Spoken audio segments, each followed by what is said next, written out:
The air in the grand arena was thick with anticipation, a humming current of 1,000 dreams and twice as many anxieties. Backstage, Jesse Ryder felt every single one of them. He stood by the red velvet curtains, his guitar, an old sunburst acoustic he'd inherited from his grandpa, clutched in his hand like a lifeline. Tonight was the Golden Mick Kestode, the biggest stage an unknown artist could hope for. Win and a recording contract with Mercury Records was practically in his hand. Lose, and it was back to playing open mic nights in smoky bars that smelled of stale beer and forgotten hopes. Jesse wasn't a showman in the usual sense. He didn't wear sequin suits or have choreographed dance moves. He just played his music, simple, honest, soul-stirring melodies that told stories. His voice, a unique blend of gravelly warmth and soaring falsetto, had a way of getting right under your skin like a forgotten memory suddenly brought to light.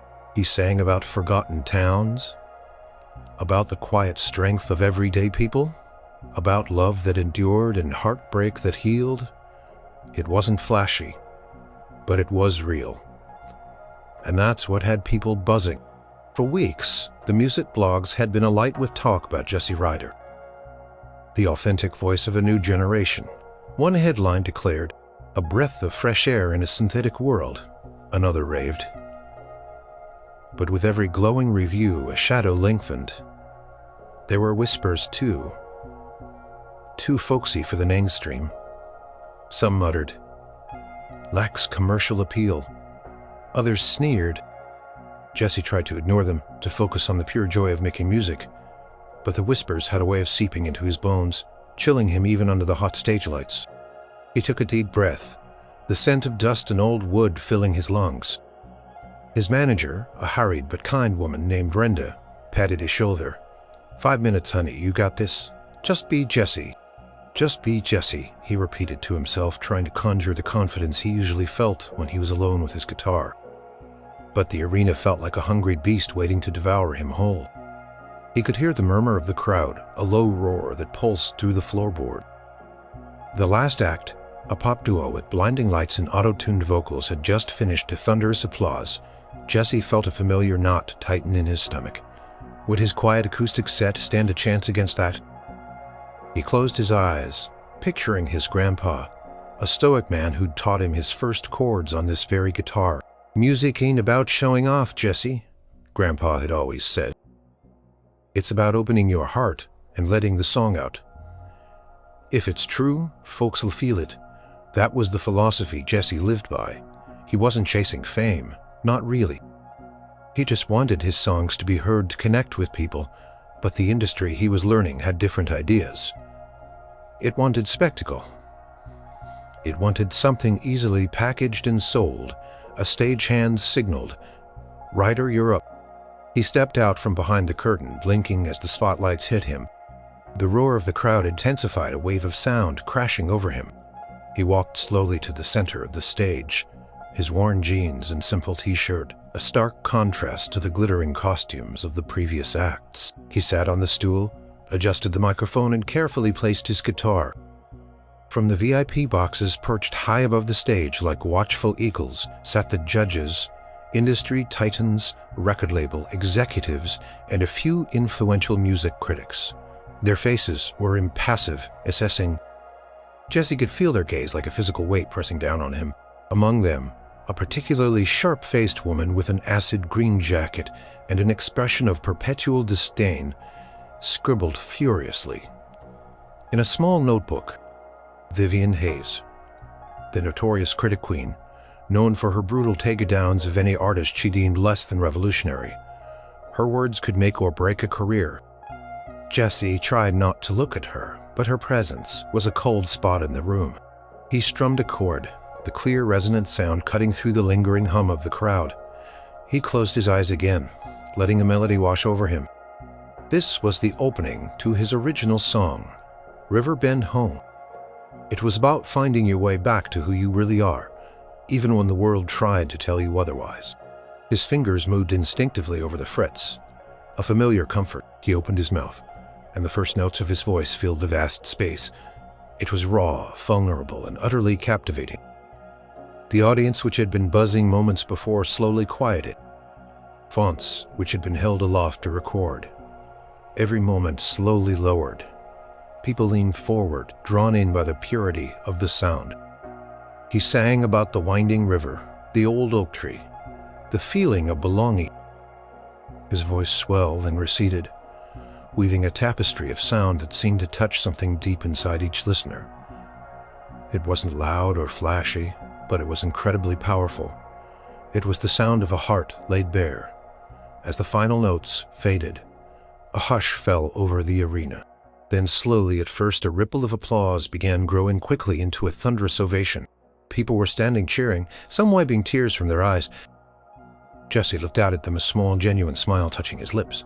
He'd connected, he'd done it. He bowed, feeling a warmth spread through him that chased away the earlier chill. This was what it was all about, this feeling. But as he walked off stage, the cheers still ringing in his ears, he saw Brenda waiting for him. Her face a mix of pride and concern. She held up her phone, its screen glowing with breaking news alerts. "Jesse, that was incredible," she said, but her voice was tight. "But the first reviews are already coming in. Vivian Hayes just tweeted." Jesse felt a cold dread creep back into his stomach. He looked at the phone. A single damning sentence, stark against the bright screen. "Jesse Ryder's performance?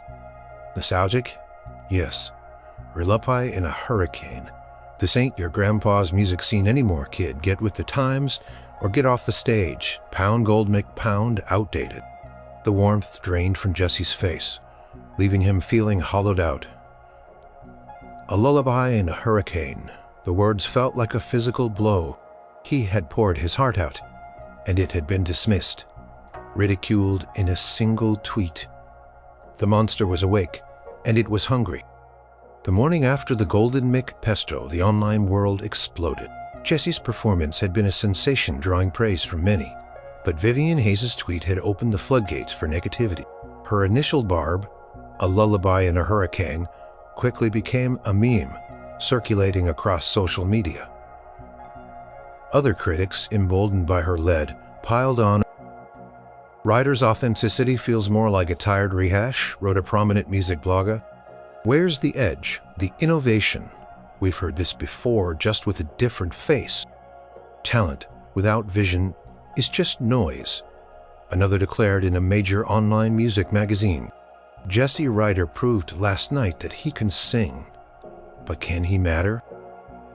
Jesse spent the day holed up in his small hotel room, the curtains drawn against the harsh daylight. Brenda kept calling, trying to offer reassurance, but her voice sounded strained, tired.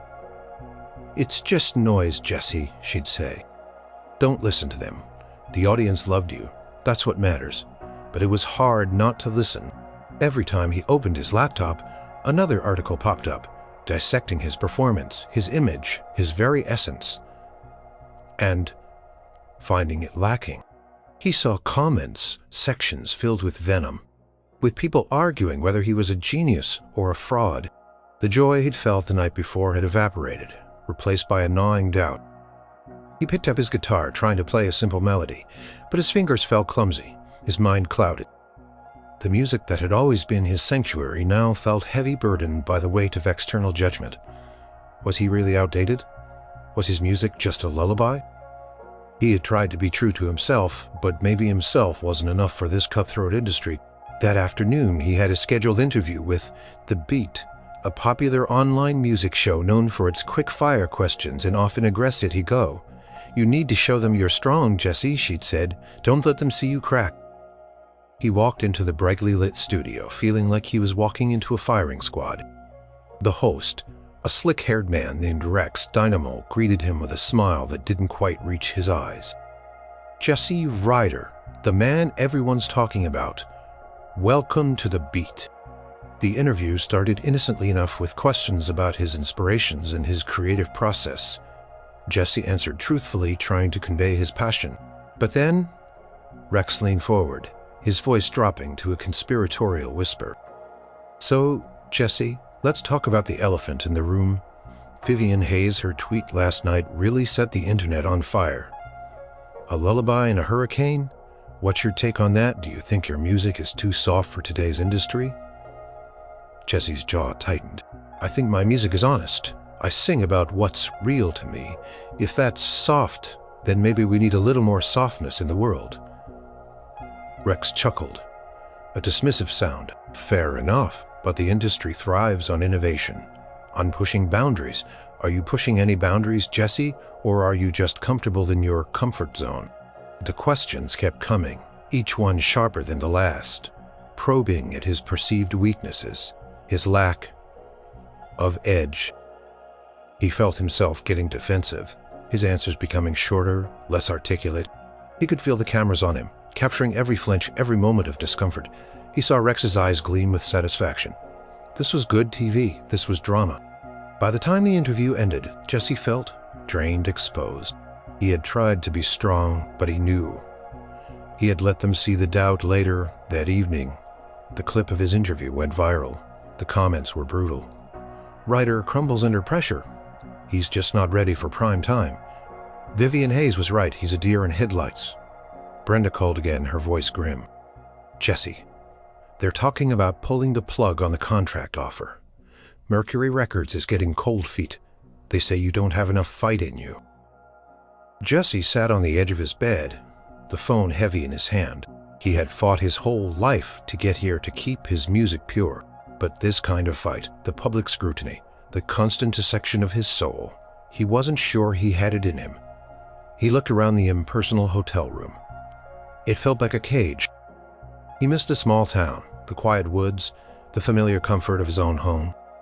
He missed the days when music was just about the joy of playing, not about ratings or critics or contract.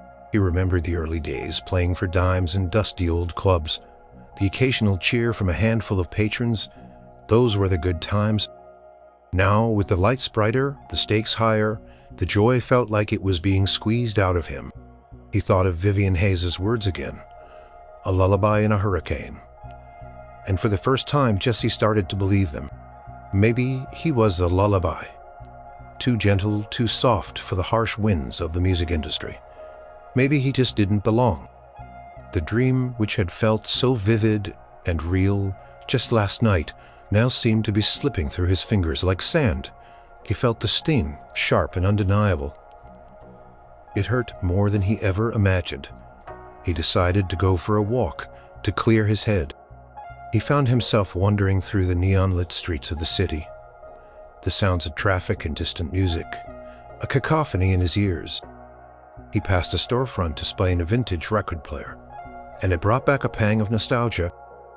He remembered listening to his grandpa's old bymines, the crackle and hiss preceding the warm, familiar voices of legends. He stopped outside a small, unassuming bar, the kind he used to play in. A faded sign above the door read, "The Blue Note." He could hear a muffled jazz tune drifting from inside. It sounded comforting, real. He pushed open the door and stepped in. The bar was dimly lit, smelling of stale beer and a hint of something sweeter, like old wood and forgotten dreams. A few scattered patrons sat at tables nursing drinks. On a small stage in the corner, a lone musician played a mournful blues riff on an electric guitar. Jesse found an empty stool at the bar, ordered a soda, and just listened. The music was raw, soulful, imperfect, and it was beautiful.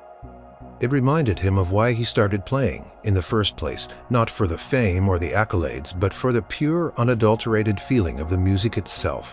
As he sat there, lost in thought, a voice spoke from beside him, low and gravelly, yet surprisingly warm. "Rough night, son." Jesse turned and his breath caught in his throat. Sitting on the stool next to him was a man who seemed to defy time. He was older, perhaps in his late 70s, with silver hair swept back from his face, but his eyes, a startling blue, sparkled with an ageless energy. He wore a dark, impeccably tailored suit that seemed to shimmer even in the dim light, and his collar was turned up in a way that felt both classic and effortlessly cool. There was an aura about him, a quiet power, a familiar charisma that seemed to fill the small space. He looked uncannily, like the legends Jesse had only seen in old photographs and documentaries. On album covers, he looked like Elvis, but that was impossible. Elvis was gone, yet the resemblance was undeniable, almost spiritual. The man smiled a slow, knowing smile that crinkled the corners of his eyes. "You got a look on your face," he continued, "like you just met a hungry pack of hounds." Jesse, still a bit stunned, managed to nod. "Something like that?" "Music business, ain't it?" the man said, taking a sip from a glass of amber liquid. "They build you up, just to see if they can tear you down." His voice held a faint melodic drawl, comforting and familiar. Jesse couldn't help but feel a strange sense of comfort in the presence of this enigmatic stranger. I poured everything I had into that performance, and they just laughed at it." The man leaned back, a thoughtful expression on his face. "Son, folks laugh at what they don't understand, or what makes them uncomfortable. You stirred something in them, Jesse Ryder. That's why they're making so much noise." Jesse's eyes widened. You know my name?" The man chuckled. "Or something more." The air around him suddenly felt charged, electric.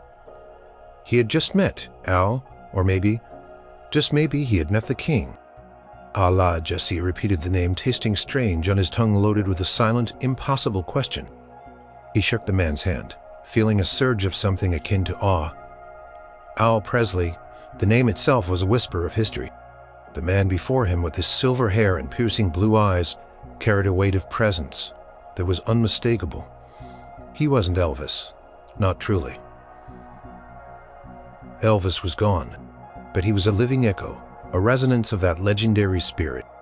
Jesse found himself inexplicably drawn to him, a moth to a timeless flame. "So you heard me play last night?" Jesse asked, trying to sound casual, but his voice betrayed a hint of hope. Al nodded slowly, swilling the ice in his glass. "Heard you and felt you, son. You got soul, real soul. That's a rare thing these days. Everything's so shiny, so packaged up. Your music, it breathes." Jesse felt a blush rise to his cheeks, a mixture of embarrassment and profound gratitude. Coming from someone like Al, those words meant more than 100 rave reviews. "Thank you, sir," he mumbled. "It means a lot to hear that." "Don't thank me for speaking the truth," Al said, his gaze steady. "I've seen a lot of music come and go, heard a lot of voices. Some of them just sing notes. Some of them sing feelings. You, Jesse, you sing feelings." Jesse took a sip of his soda, the fizz doing little to settle the nervous excitement bubbling inside him. "The critics don't seem to feel that way," he admitted, the bitterness creeping into his voice. He found himself wanting to confess everything, to unburden himself to this stranger who felt so strangely familiar and understanding. "They said I was outdated, a lullaby in a hurricane. They said I didn't have any fight." Al let out a low chuckle, a sound that seemed to rumble from deep within him. "Fight, son. Sometimes the truest fight ain't with your fists or your words. It's with your heart. It's staying true to yourself when the whole world's trying to make you something else." He leaned closer, his voice dropping to a conspiratorial tone. "And as for outdated truth, never goes out of style. Folks just sometimes need a minute to remember that." He paused, a distant look in his eyes, as if remembering something from a long time ago. "I heard those kinds of words myself, back in my day. Too raw, too vulgar, won't last. They always say that about something new, something different that shakes 'em up, scares 'em, I reckon." Jesse listened, mesmerized. Al spoke with the wisdom of someone who had seen it all, who had walked the path Jesse was just beginning. It was uncanny how much his words resonated with Jesse's own unspoken fears. "They want you to fit in a box," Al continued. "Put a label on you so they know where to put you on the shelf. But your kind of music, Jesse, it don't fit in no box." It spills a flicker of hope ignite within him. Al wasn't just being kind, he understood. He truly understood the struggle. "So, what do I do?" Jesse asked the question, escaping him before he could think. "Just ignore it. It feels like they're trying to break me." Al took another thoughtful sip. "Ignore the noise, son, but don't ignore your heart. You gotta protect that above all else. This business, it's like a hungry dog. It'll eat you alive if you let it. But you got something special, and something special needs protection." He then changed the subject, asking Jesse about his hometown, his family, what inspired his songs. Jesse found himself opening up, talking about his grandpa, the small town he grew up in, the river that ran behind his house, the very river that inspired Riverbend home. Al listened intently, nodding his eyes, never leaving Jesse's face. He seemed to genuinely care, not just about the music, but about the person behind it. As the blues musician on stage launched into another soulful tune, Al seemed to drift for a moment, his gaze distant. "Reminds me of the old juke joints," he murmured almost to himself. "The real stuff, before all the flashing lights." He turned back to Jesse, a knowing smile on his face. "You got that real stuff, Jesse. Don't let nobody tell you different." Checked his watch, a heavy gold timepiece that gleamed in the dim light. "Well, son, I gotta run. Got a plane to catch." He stood up, his movements surprisingly agile for a man of his apparent age. "But it was a real pleasure meeting you, Jesse Ryder. Don't let the hucksters and the critics dim your light. You shine too bright for that." He pulled a crisp, folded $100 bill from his pocket and laid it on the bar for Jesse's soda. Though Jesse protested. "Keep it, son," Al said with a wink. "Think of it as an investment in a future where good music still matters." Then, with a final enigmatic smile and a nod, Al Presley walked out of the Blue Note, disappearing into the city night as quickly and quietly as he had appeared. Jesse sat there for a long moment, staring at the empty stool, the lingering scent of Al's cologne and the $100 bill on the bar. Had that really just happened? Had he just met someone so profoundly connected to the very essence of American music? Someone who understood his struggle and offered comfort with such undeniable charisma. He picked up the $100 bill. It felt solid, real, a tangible piece of the surreal encounter. He felt a strange sense of calm settling over him, chasing away the anxiety that had plagued him all day. Al's words, "You got soul, real soul," echoed in his mind. Truth never goes out of style. He realized he hadn't even thought to ask what Al did or where he was going. He was simply Alod, a mysterious, wise stranger who had appeared just when Jesse needed him most. The encounter felt like a dream, yet the clarity of Al's words, the warmth of his presence felt utterly real. Jesse finished his soda, the fizziness somehow more palatable now. He felt a flicker of renewed resolve. Maybe Al was right. Maybe the fight wasn't about lashing out, but about holding on to something precious, his music, his heart. He walked out of the bar, the city lights suddenly not so harsh, the distant music not so cacophonous. He still had the contract hanging by a thread, the critics still swirling like vultures, but something had shifted inside him. He had been seen, truly seen by someone who mattered, someone who recognized the pure flame within him. He knew deep down that the battle was far from over.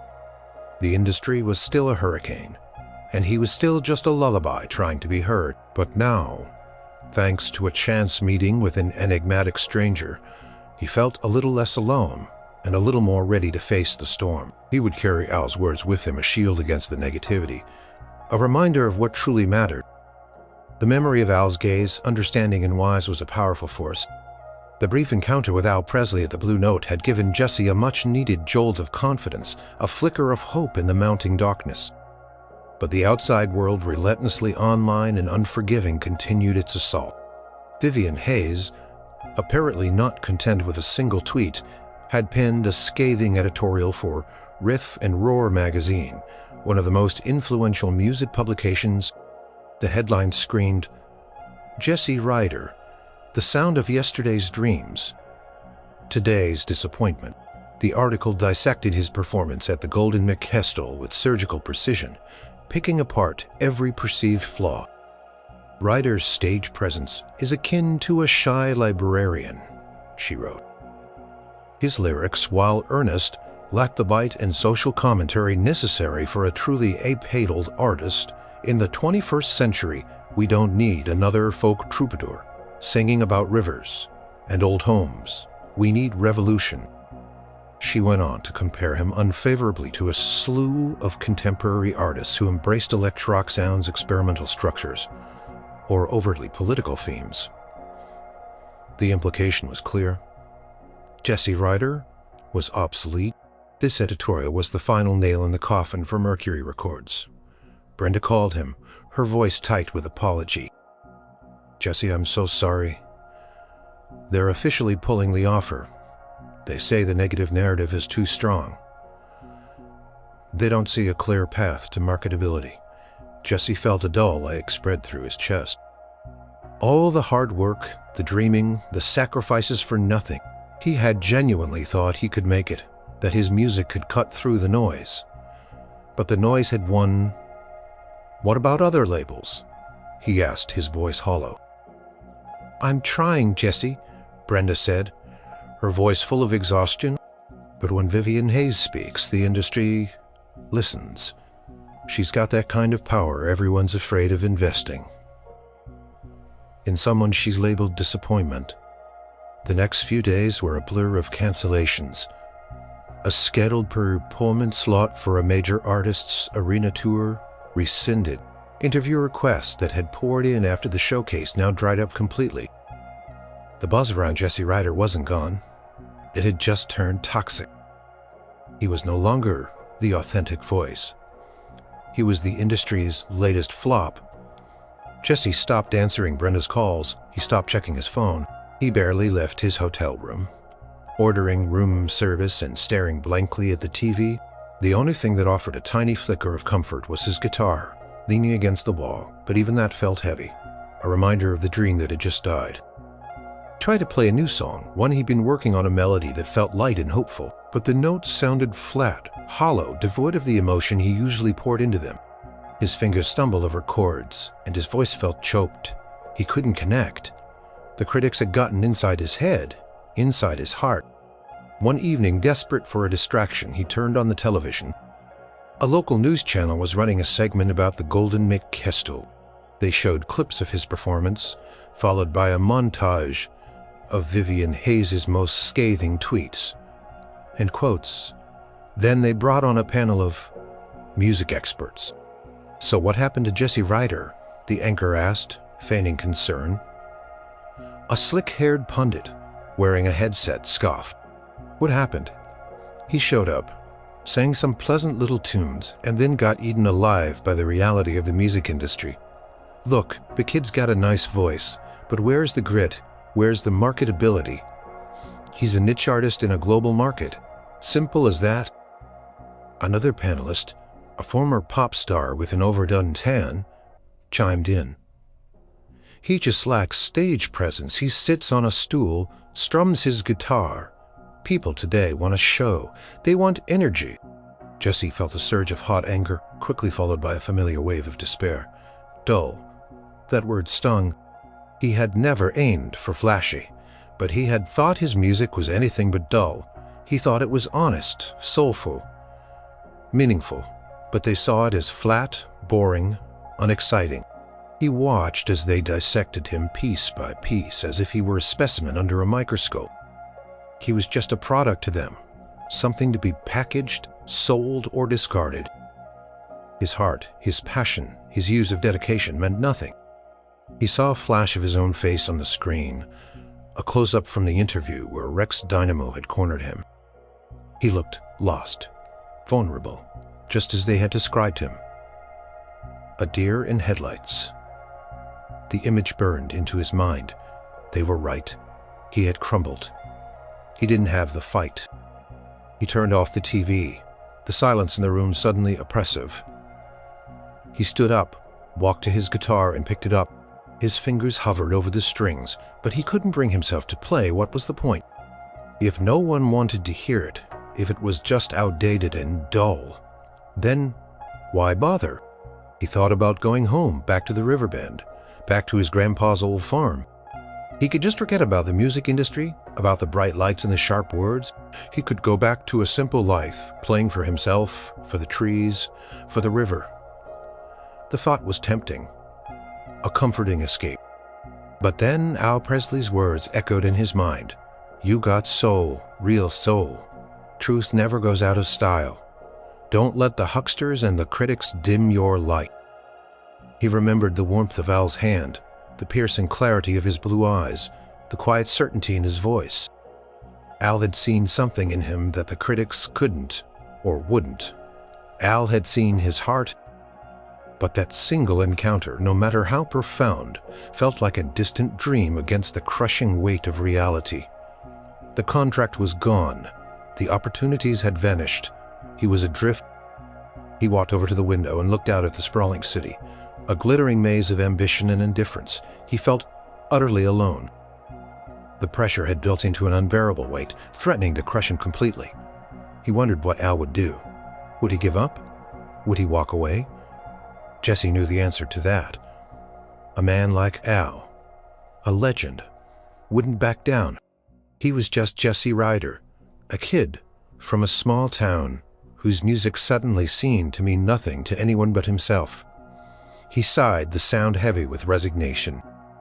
He placed his guitar back gently against the wall as if it were a fragile thing easily broken. For the first time in his life, Jesse Ryder, who had always found solace and purpose in music, felt a profound emptiness where his songs used to be. The dream wasn't just slipping away. It felt like it had already fallen, shattered on the hard, unforgiving ground. He knew he couldn't stay in this hotel room forever, drowning in self-pity. He needed a distraction, something, anything, to pull him out of this spiraling despair. He remembered Brenda mentioning a major music industry gala happening that night, a last-ditch effort for her to network, and maybe, just maybe, find some other avenue for him. P had initially refused to go, but now the thought of facing the world even for a moment seemed better than suffocating alone in his room. Maybe he could just show up, try to look okay, and then disappear again. It wouldn't fix anything, but perhaps it would postpone the inevitable. He needed to put on a brave face, even if his heart was breaking. The grand ballroom of the Starlight Hotel was a glittering spectacle, a stark contrast to Jesse's internal gloom. Chandeliers sparkled, reflecting off polished marble floors. Women in elegant gowns mingled with men in tailored suits, their voices a low hum of conversation and laughter. The air smelled of expensive perfume, champagne, and the unspoken currency of power. Jesse felt terribly out of place in his simple black jacket and jeans, kept to the edges of the room, nursing a glass of sparkling water, his eyes scanning for Brenda. She had given him strict instructions to attend to, show face, even if it felt like a funeral for his career. He saw Vivian Hayes across the room, holding court, a venomous smile on her face, as she conversed with a circle of fawning executives. Her acid green jacket stood out like a warning sign. Quickly averted his gaze, the sting of her words still fresh. Brenda finally found him, her face tight with worry. Jesse, thank goodness I was looking for you. Are you all right? She eyed him carefully, seeing the weariness in his eyes. As good as can be expected, he mumbled. Any luck? Brenda sighed, shaking her head. It's tough, honey. Everyone's heard. They're all being very polite, but the answer is always the same. Not the right fit for our current roster. It's that outdated label. Jesse. It's sticking. Jesse nodded, the information settling like a cold stone in his stomach. He'd expected it, but hearing it confirmed still hurt. He felt a desperate urge to just leave, to escape this gilded cage of disappointment. Just as he was about to suggest it, a commotion rippled through the room. A hush fell. Then whispers turned into excited murmurs. Heads turned. Jesse followed their gaze. Making his way through the crowd, surrounded by a small entourage, was Al Presley. Not just a quiet entrance like at the Blue Note, but a grand, almost regal procession. He looked even more striking tonight in a pristine white suit that gleamed under the chandeliers, his silver hair catching the light. He exuded an aura that made every other person in the room seem to fade into the background. His presence was like a gravitational pull, drawing all eyes. There was a palpable shift in the energy of the room, an almost reverent silence that followed him. People parted for him, murmuring his name with a mixture of awe and deference. "It's Al Presley," someone whispered. "I heard he rarely comes to these things." Brenda gasped beside him. "Is that the Al Presley?" "My God, he's a legend. He hasn't been seen at an industry event in years." Jesse simply stared, mesmerized. So his earlier intuition had been right. This wasn't just a kind old man with a familiar name. This was the Al Presley, a living myth, a man who commanded respect without uttering a single word. His very presence was a statement. He hadn't just met an echo of a legend, he had met the legend himself, in the flesh. Al moved slowly, nodding, occasionally offering a brief, almost imperceptible smile. His eyes, those piercing blue eyes, swept over the crowd, taking everything in, and then his gaze landed on Jesse. For a fleeting moment their eyes met across the glittering room. Al's expression softened a hint of recognition, a flicker of something deeply empathetic. He offered Jesse a small, almost imperceptible nod, a silent acknowledgement. It was a private moment in a public place, a brief connection that made Jesse's heart pound. Al was quickly surrounded by a throng of eager executives, vying for his attention, thrusting business cards at him. He listened politely, occasionally offering a non-committal response.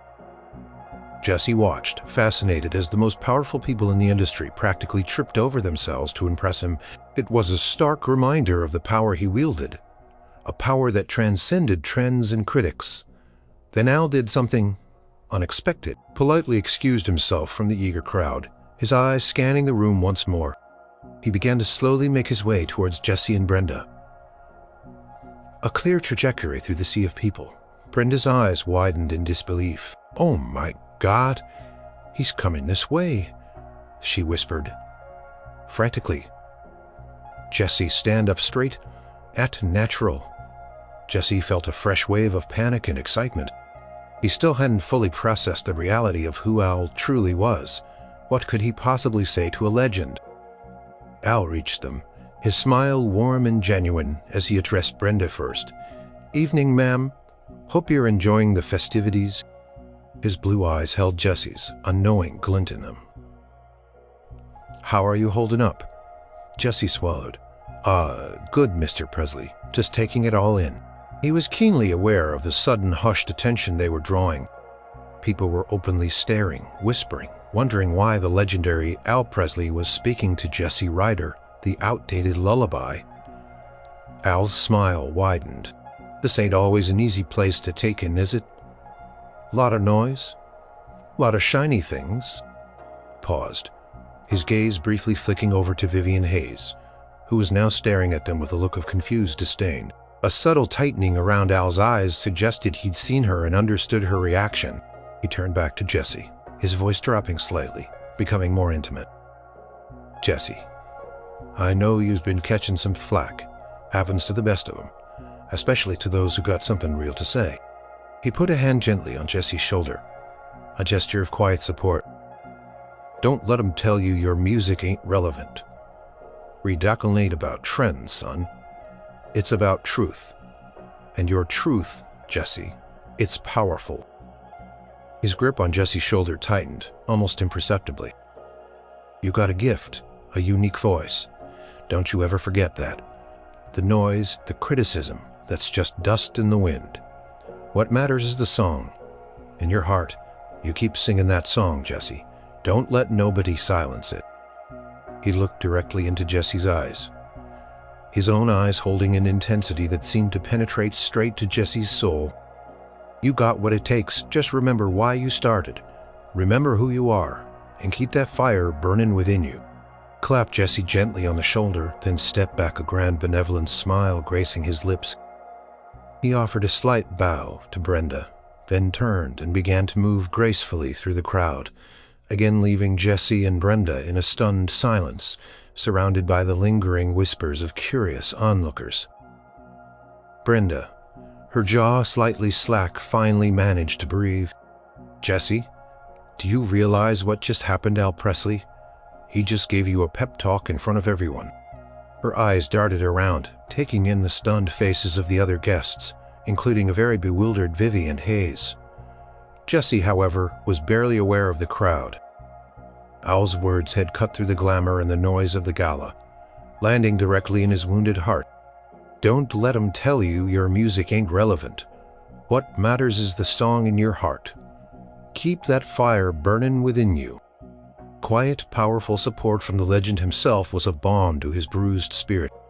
It wasn't just a brief, almost accidental encounter this time. This was a direct public statement of belief, and it filled Jesse with a warmth he hadn't felt in days, a resurgence of the fire Al had spoken of. He looked around the room no longer, feeling quite so out of place. He still didn't fit in, perhaps, but now he felt a strange sense of validation. He didn't need to fit in, he just needed to be himself. And a legend had just told him that was more than enough.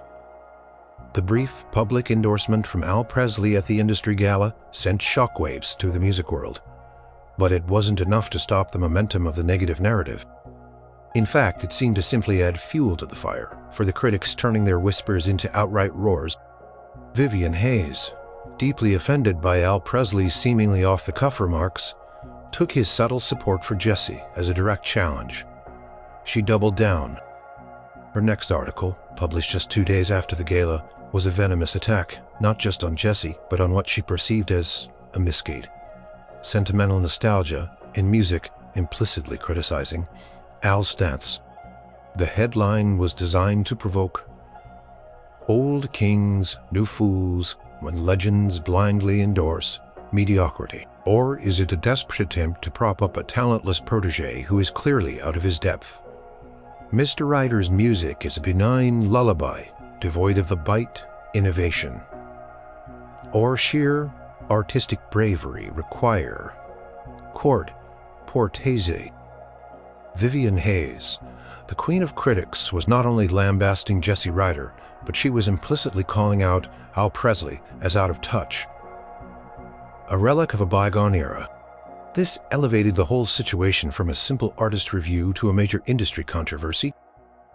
Other critics, always eager to ride the wave of a big story, quickly picked sides.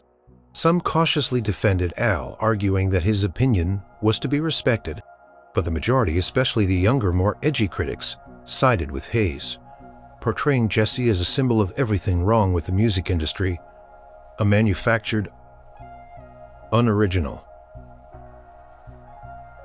and ultimately boring artisembris.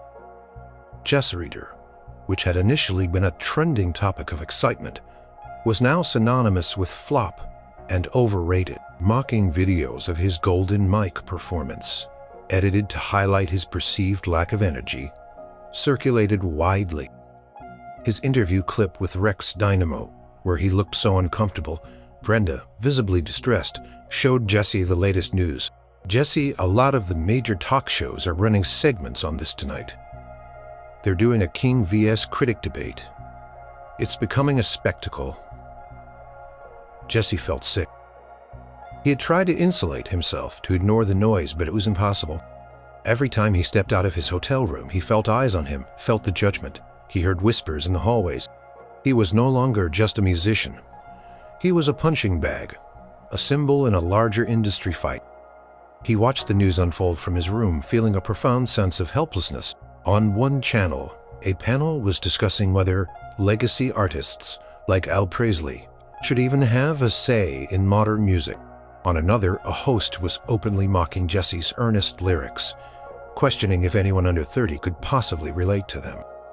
His phone buzzed constantly, with notifications, Brenda trying to reach him, news alerts, social media tags. He ignored them all. He just wanted it to stop. He wanted to go home. The crushing weight of the criticism, the public humiliation, became unbearable. He felt like he was suffocating under the sheer volume of negativity. He tried to pick up his guitar, but his fingers felt numb. The notes wouldn't come. The music, which had always been his solace, his refuge, now felt like the very source of his pain. He imagined going on stage again. The lights, the faces, the unspoken judgment. He imagined opening his mouth to sing, only to have the sound get lost in the roar of a hurricane of scorn. He couldn't do it. He couldn't face it. He was broken. He called Brenda, his voice thick with despair. "Brenda, I can't do this anymore. I'm done. I'm going home. Tell them whatever they want to hear. I'm just not built for this." Brenda was silent for a moment. Then her voice came soft and heartbroken. "Jesse, don't say that you're a talent. Don't let them win." "They already have," Jesse whispered, the words catching in his throat. "I can't sing anymore?" "Not with all this. The fire's gone, Brenda. It's gone." He hung up the phone before she could argue further. He couldn't face her disappointment, couldn't face the truth that he was indeed quitting. He just needed to disappear. He started to pack his small bag, tossing clothes in haphazardly. He looked at his guitar, leaning against a wall. He couldn't bear to take it with him, not now. It felt like a symbol of his failure. He left it there, a silent surrender. Just as he was zipping up his bag, a soft knock came at the door. He froze. He wasn't expecting anyone, Brenda knew. He didn't want to be disturbed. The knock came again, a little louder, more insistent. Jesse hesitated, then slowly walked to the door and peered through the peephole. His heart leaped into his throat. Standing in the hallway, looking completely out of place in the hotel corridor, was Al Presley. He wasn't in a dazzling white suit tonight. "Heard you all doc humbly neat." His blue eyes, though, held a look of deep concern. Jesse didn't know what to do. He couldn't pretend he wasn't there. He slowly unlatched the door and opened it a crack. Al offered a gentle, knowing smile. His voice was soft, compassionate, cutting through the despair like a warm ray of light. "Thought I'd come pay you a visit before you ran away from the fight." Jesse felt a fresh wave of shame wash over him. He hadn't just given up, he was running. And a legend had just caught him in the act. He felt tears welling up in his eyes. Al stepped into the room, his gaze taking in the packed bag and the abandoned guitar. He walked over to the guitar, picked it up, and gently strummed a single resonant chord. The sound was rich, full, echoing in the quiet room. "This ain't just a piece of wood, Jesse," Al said, his voice low. "This is your voice. This is your truth. You can't leave your truth behind." He turned his blue eyes, holding Jesse's. "You think I don't know what it feels like to have the world tell you you're not good enough, that you're just a flash in the pan, a joke?" Jesse just shook his head, unable to speak. "They did it to me," Al continued, his voice ticking on a steely edge. "They called me crude, vulgar, a bad influence. They said I wouldn't last. They said my music was just a fad, but you know what I did, Jesse." He looked at Jesse, his eyes burning with an intense fire. "I kept singing. I kept playing. I kept showing them my heart. Because the song, Jesse, the real song, it's bigger than any critic, any headline, any record deal." He set the guitar down carefully. "You're at a crossroads, son. You can let their noise silence your music. Or you can stand up, pick up that guitar, and show them what real music is made of. Show them what you're made of." Al stepped closer, his presence powerful, unwavering. "They want to see you break. Don't give them the satisfaction. Don't let them steal your joy, Jesse. That's the one thing they can never take unless you let them." Jesse looked at the guitar, then at Al, his eyes wide with a mix of despair and a faint glimmer of rekindled hope. The legend was here, not just as an echo, but as a direct challenge, a powerful hand reaching out to pull him back from the brink. The confrontation wasn't with the critics yet. It was with himself. Al Presley's presence in Jesse's hotel room was like a sudden, bright light cutting through the suffocating darkness. His words, delivered with a quiet intensity, landed with the weight of absolute truth. Jesse felt a mix of shame for wanting to quit, and a desperate flicker of the old fire Al was trying to rekindle. I don't know if I have the fight," Jesse finally managed to say, his voice raw. He gestured vaguely at the TV, which was still off, but a silent reminder of the relentless attack. "They're relentless.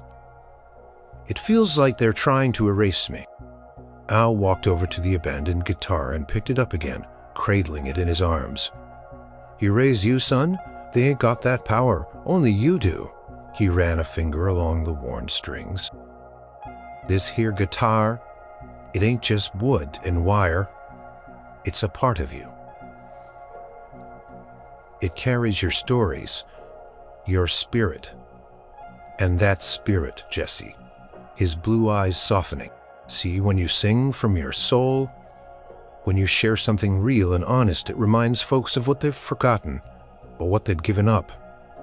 And sometimes that makes them uncomfortable, especially the ones who pretend to know everything.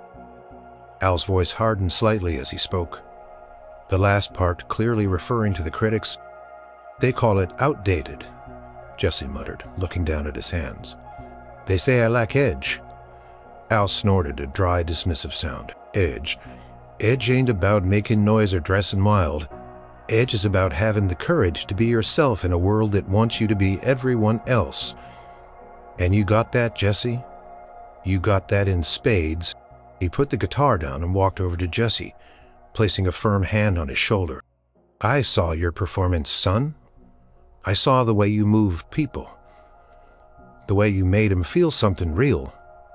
That ain't outdated. That's timeless. That's what music is supposed to do.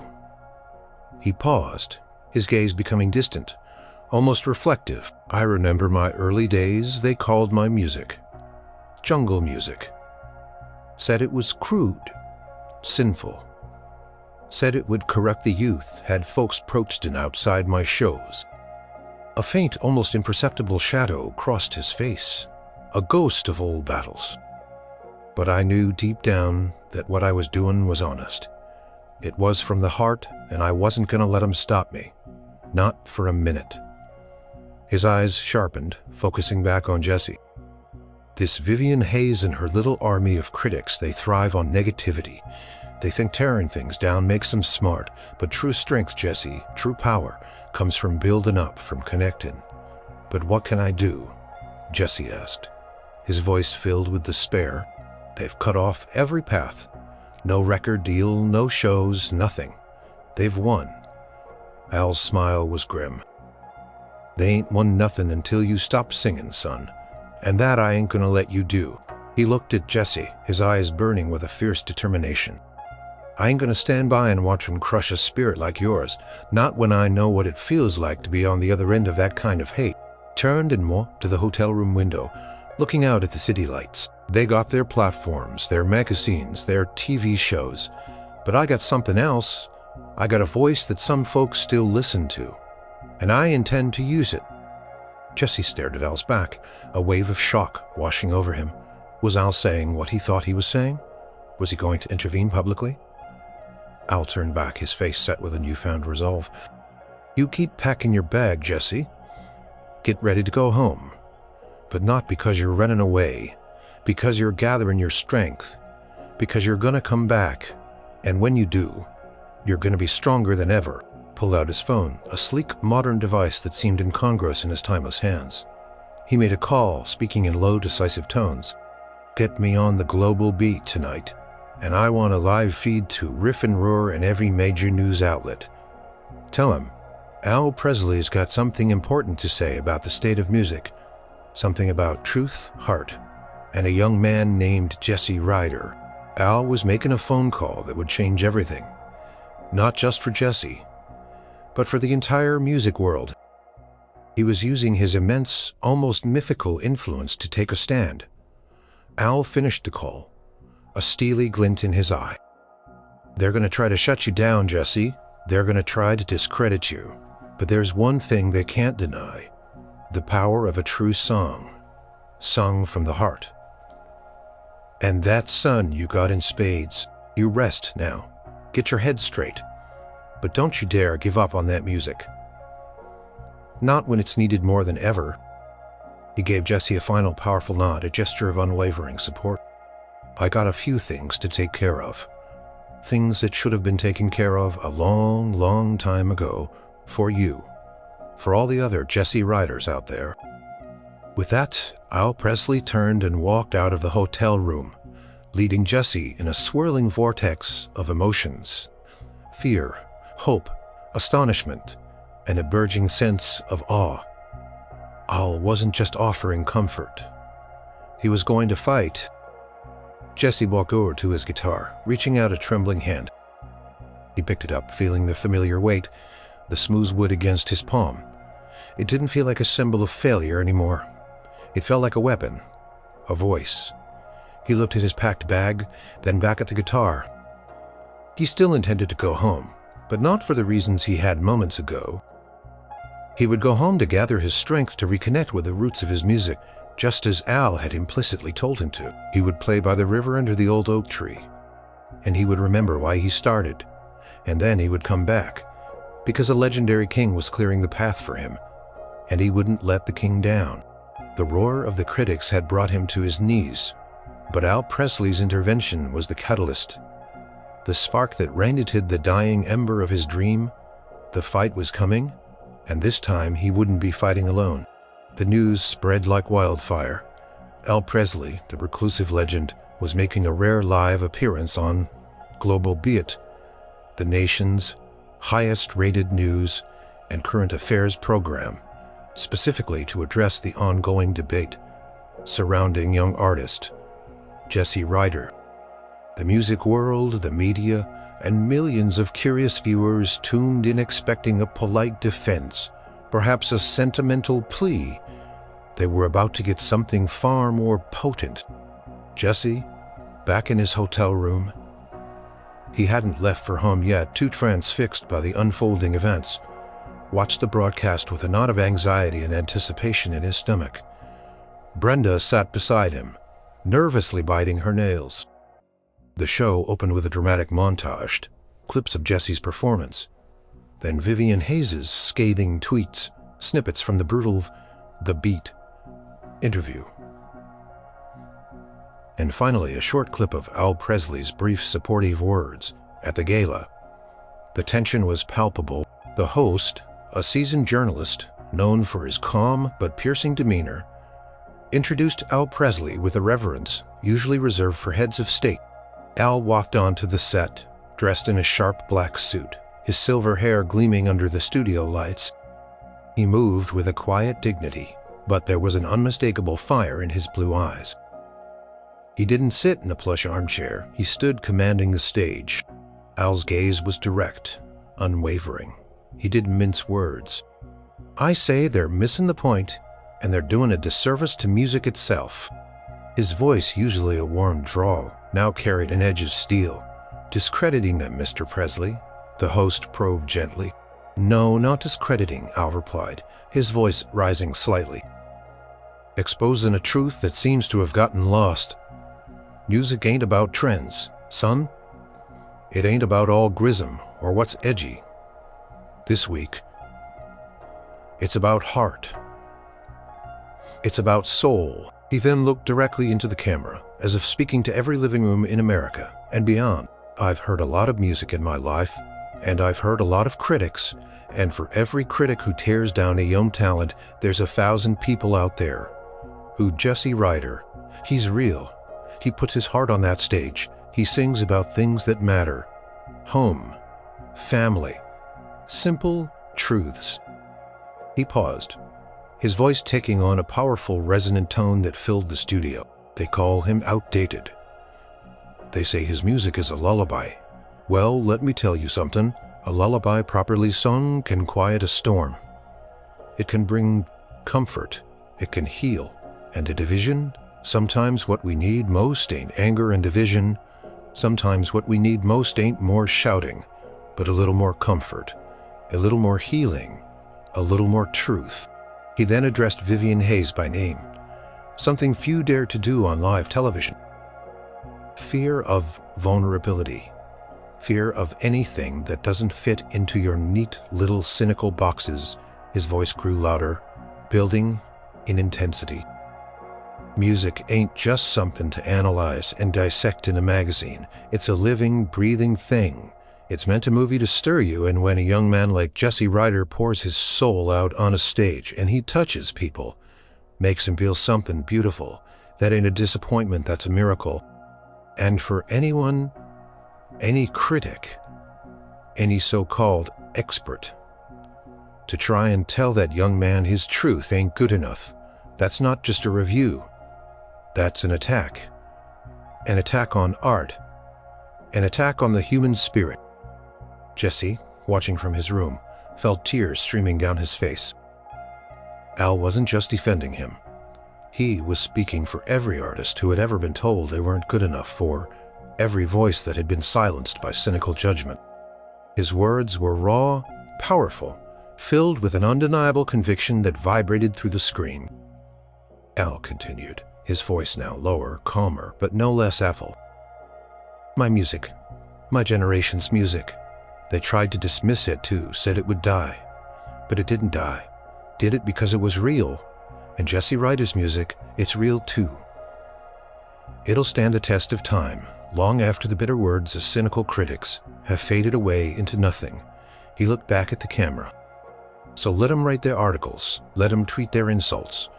But let me tell you something, the king ain't gonna stand by and watch him crush a young man's spirit. Not when that spirit carries a song that the world needs to hear.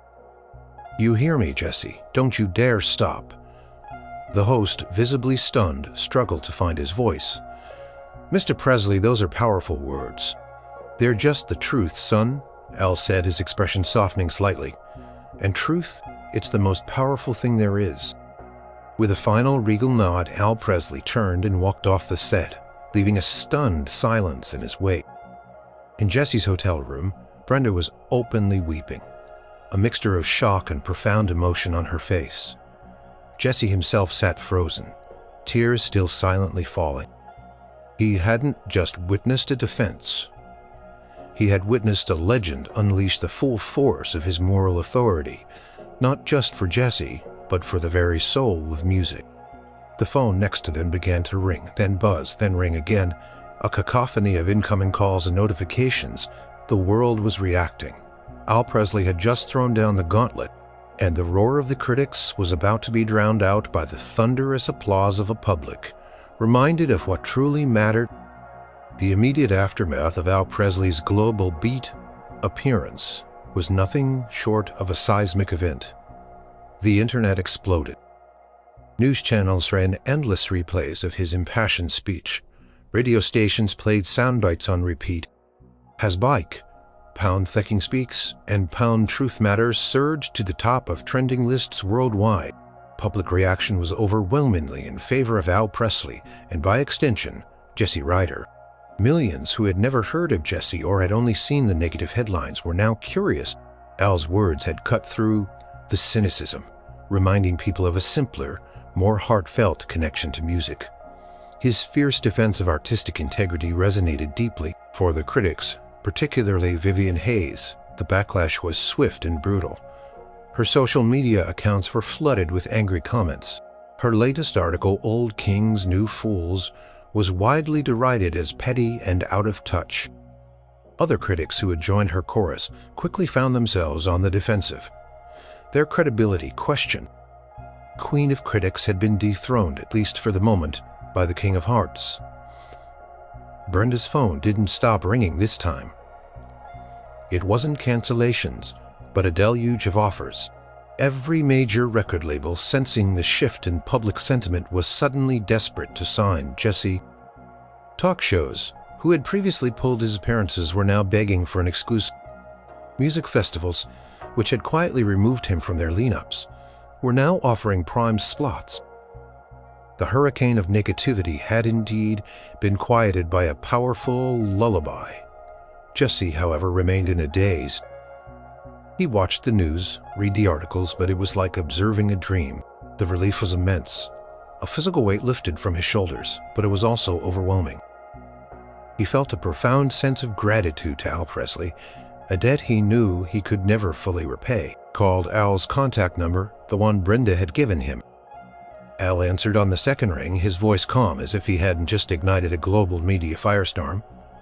Jesse, son? Al said warmly. How you feelin'? Mr. Presley, Jesse stammered. I don't know what to say. You changed everything for me. For everyone, thank you. Thank you so much. Al chuckled softly. Don't thank me for speaking the truth, son. Thank yourself for having a truth worth speaking. I just gave it a little push. He paused. See, told you your lullaby could quiet a storm? They're calling me from everywhere, Jesse said, still trying to process it all. Record deals. Shows it's insane. Good, Al said with satisfaction. Now you got your shot, but remember what I told you.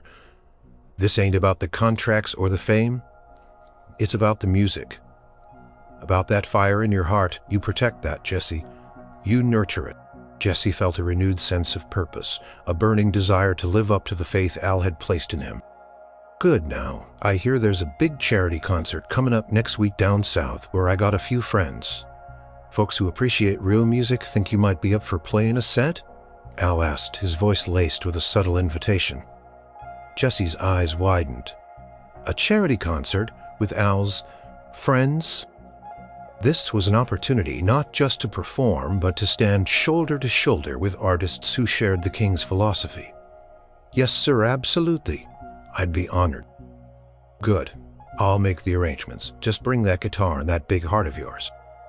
And with that, Al hung up, leaving Jesse with a sense of exhilaration and renewed determination. Jesse spent the next few days not answering calls from record labels, but reconnecting with his music. Picked up his guitar, the one he had almost abandoned, and it no longer felt heavy. It felt like an extension of his soul. He played for hours, letting the melodies flow, rediscovering the joy he had almost lost. He worked on new songs, his lyrics imbued with a new strength, a new understanding of resilience. He wasn't just singing about rivers and homes. He was singing about standing tall in the face of a storm, about finding your voice, even when the world tried to silence it.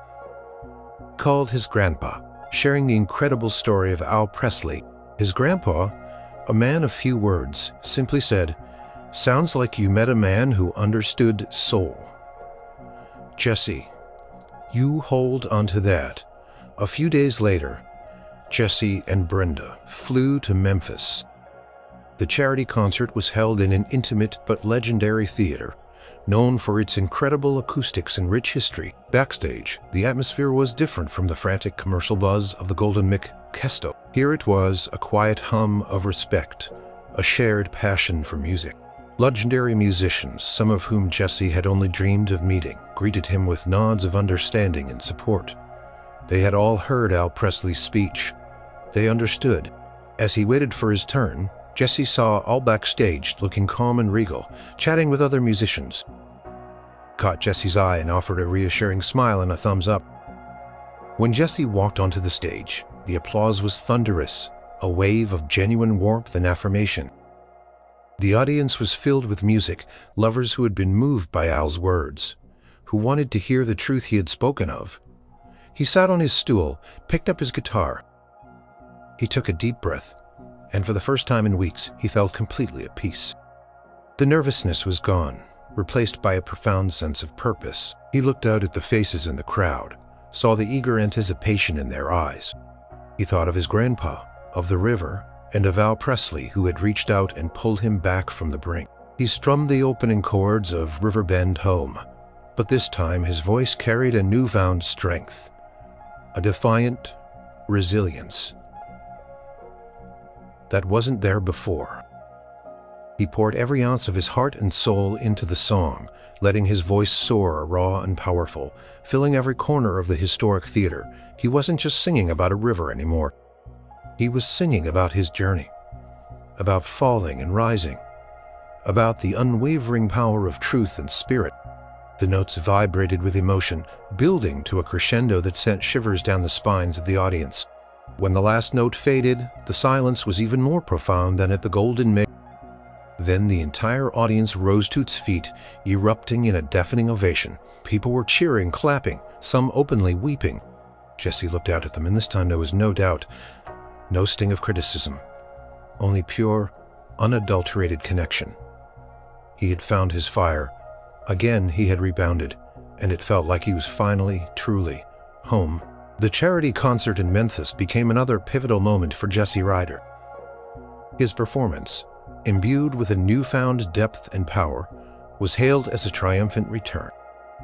The live stream of the concert went viral, further solidifying the public's perception of him as a genuine artist who had faced adversity and emerged stronger. Even some of the critics who had initially lambasted him were forced to grudgingly admit that something had shifted. Vivian Hayes remained stubbornly silent, a rare concession of defeat. In the weeks and months that followed, Jesse's career soared, but on his own terms. He signed a record deal with an independent label that championed artistic freedom over commercial conformity, a label that truly believed in his unique sound. He released Riverbend Home as his first single, and it became an unexpected hit, a quiet anthem of resilience that resonated deeply with millions. His album followed, filled with songs that spoke of hope, authenticity, and the quiet strength of the human spirit. He played sold-out shows, not in massive arenas, but in intimate theaters and historic venues where the music could truly breathe. His audience wasn't just fans. They were people who had been touched by his story, by Elvis Presley's defense, and most importantly, by the pure, unvarnished truth in his songs. Jesse never forgot who had pulled him back from the brink. Elvis Presley became a quiet mentor, offering guidance not on the mechanics of the music industry, but on the enduring spirit of artistry. They would meet occasionally, away from the glare of the public eye, often at the Blue Note in the dead of night, where Al would share stories of his own struggles and triumphs, passing on wisdom that transcended generations. One late evening, after a particularly fulfilling show in Nashville, Jesse found himself back at the Blue Note. Al was already there, sitting at their usual spot at the bar, a knowing smile on his face. "Heard you tore the house down tonight, son," Al said, his eyes twinkling. "It felt good, Mr. Presley," Jesse replied, sitting beside him. "It felt right." "That's all that matters," Al affirmed. "Feeling right. Feeling true." "I still don't understand, Mr. Presley. Why me? Why did you go so far out on a limb for me?" Al took a slow sip of his drink, his gaze thoughtful. "And I swore to myself a long, long time ago that if I ever had the chance, I'd stand up for the truth, for the young ones who got the courage to be themselves." He smiled, a nostalgic quality in his eyes. "You know, back in my day, they said I was dangerous, said I'd upset the status quo, and maybe I'd. But I did it with music, with my voice, and you, Jesse, you got that same power. The power to move people, to make them feel. You taught me to find the fight in my heart, not in my fists." "It was always there, son," Al said, his voice warm. "I just helped you see it. Helped you see that your lullaby wasn't weak.